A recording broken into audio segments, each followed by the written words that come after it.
Lo lihat ke langit malam, kan? Penuh bintang. Keren, kan?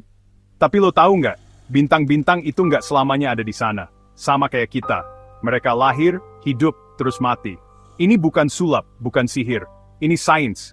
Alam semesta itu panggung raksasa yang super sibuk. Setiap detik, ada bintang baru yang lahir dan ada bintang lama yang meledak atau padam. Prosesnya gila-gilaan, lebih seru dari film action manapun yang pernah lo tonton. Jadi, yang lo lihat berklip di atas sana, itu bukan cuma titik cahaya. Itu adalah kisah hidup dan mati yang terjadi jutaan tahun cahaya dari tempat kita duduk sekarang. Bayangin aja, alam semesta itu kayak kota yang gak pernah tidur. Selalu ada pembangunan dan penghancuran. Setiap bintang punya cerita sendiri-sendiri.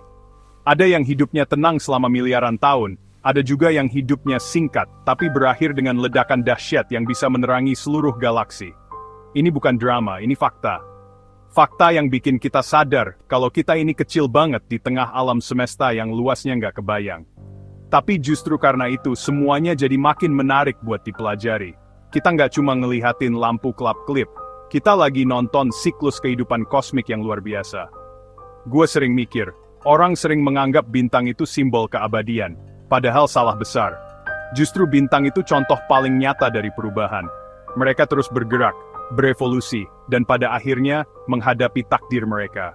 Ada yang jadi katai putih yang dingin, ada yang jadi bintang neutron super padat, dan yang paling ekstrem, jadi lubang hitam yang menelan apapun di sekitarnya. Ini bukan cerita horor, ini fisika. Dan fisika itu keren, bro. Memahami ini semua bikin kita lebih menghargai setiap momen.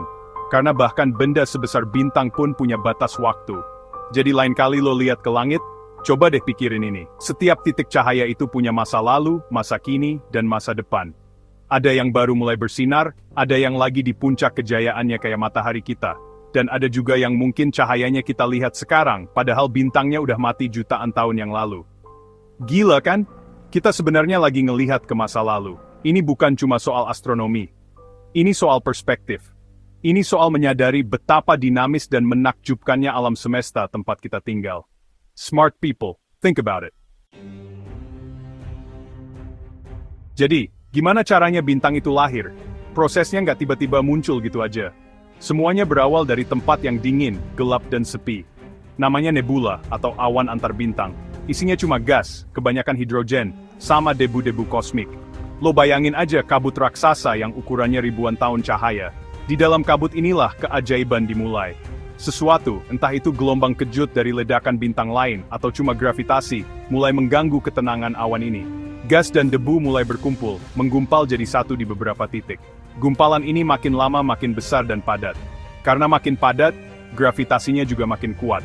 Kayak bola salju yang menggelinding, dia narik semua material di sekitarnya.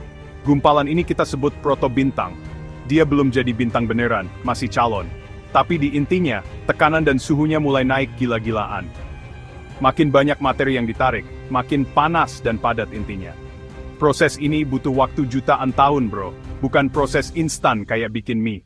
Ini proses pembentukan raksasa kosmik yang butuh kesabaran tingkat dewa. Nah, disinilah momen paling krusial terjadi.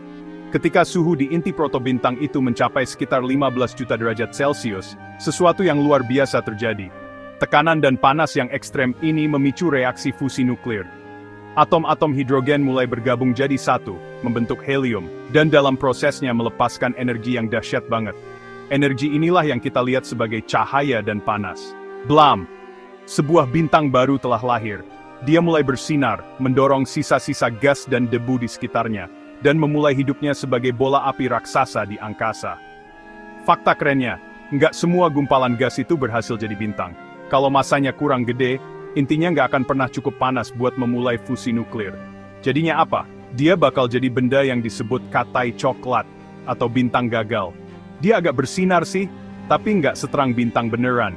Jadi bintang itu nggak gampang. Ada standar minimumnya. Ini kayak seleksi alam di tingkat kosmik. Cuma yang paling masif dan paling panas yang bisa menyalakan apinya sendiri dan bersinar terang di panggung alam semesta. Setelah lahir, bintang masuk ke fase hidupnya yang paling panjang dan stabil. Namanya fase deret utama. Matahari kita sekarang lagi ada di fase ini. Di fase ini, bintang itu kayak orang dewasa yang kerjaannya stabil. dia terus-terusan mengubah hidrogen jadi helium di intinya lewat fusi nuklir. Proses ini menghasilkan keseimbangan yang sempurna. Energi dari fusi nuklir mendorong keluar, sementara gravitasi menarik ke dalam. Jadinya, ukuran dan cahayanya stabil selama miliaran tahun. Hidupnya tenang, damai, nggak banyak drama. Tapi, bahan bakar itu nggak abadi kan? Sama kayak mobil, bensinnya pasti habis. Bintang juga gitu, hidrogen di intinya lama-lama bakal habis. Nah, saat itulah masalah dimulai. Bintang mulai masuk ke fase tuanya. Tanpa fusi hidrogen di inti, keseimbangan tadi jadi goyah. Gravitasi mulai menang.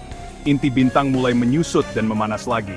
Panas dari inti ini kemudian memanaskan lapisan luar bintang, bikin lapisan luarnya mengembang jadi raksasa. Kalau bintangnya seukuran matahari, dia bakal jadi raksasa merah. Ukurannya bisa menelan planet-planet terdekatnya. Di fase raksasa merah ini, bintang mulai melakukan fusi yang lebih berat.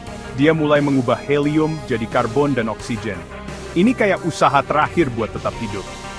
Tapi fase ini nggak bertahan lama. Buat bintang seukuran matahari, bahan bakar heliumnya juga bakal habis. Setelah itu, dia udah nggak punya tenaga lagi buat melawan gravitasi. Lapisan luarnya yang sudah mengembang itu bakal terlepas ke angkasa, membentuk nebula planeter yang indah. Yang tersisa di tengah cuma intinya yang super padat dan panas, yang kita sebut katai putih. Katai putih ini adalah mayat bintang. Ukurannya cuma sebesar bumi, tapi masanya masih setengah massa matahari. Padatnya bukan main. Dia udah nggak melakukan fusi lagi, cuma sisa-sisa panas dari kehidupan sebelumnya. Pelan-pelan, selama miliaran tahun, dia bakal mendingin sampai akhirnya jadi katai hitam yang dingin dan gelap. Itulah akhir cerita buat bintang-bintang kecil sampai sedang termasuk matahari kita nanti. Sebuah akhir yang tenang, tapi juga menyedihkan. Dari raksasa yang bersinar terang, jadi bongkahan dingin di kegelapan abadi. Sekarang kita ngomongin bintang yang ukurannya jauh lebih besar dari matahari. Bintang-bintang monster ini hidupnya lebih singkat, tapi matinya jauh lebih dramatis. Mereka nggak mati dengan tenang kayak matahari, mereka mati dengan ledakan. Ketika bahan bakar di inti bintang raksasa ini habis, gravitasinya yang super kuat bikin intinya runtuh dalam sekejap.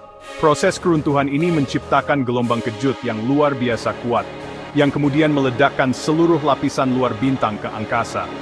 Ledakan inilah yang kita sebut supernova. Ledakan supernova itu salah satu peristiwa paling energik di alam semesta. Selama beberapa minggu, satu supernova bisa bersinar lebih terang dari gabungan semua bintang di galaksinya. Energinya bisa menyapu bersih apapun di sekitarnya. Tapi, ledakan ini juga punya sisi baik.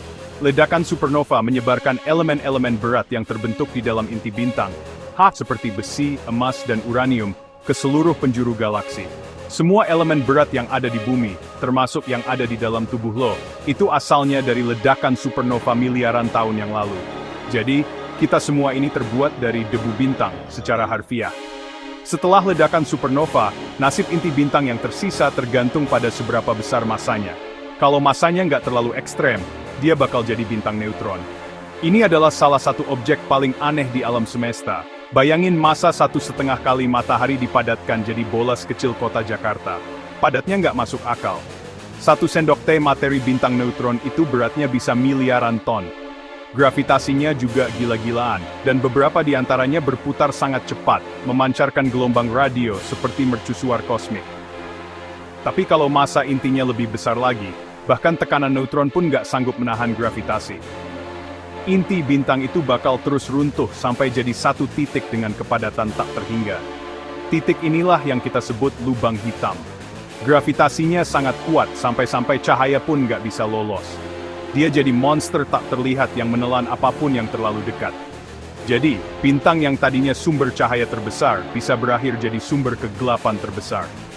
Dari kehidupan yang paling terang, menuju kematian yang paling ekstrem. Itulah siklus hidup bintang yang bikin kita mikir betapa luar biasanya alam semesta ini. It's not magic, it's science, and it's amazing.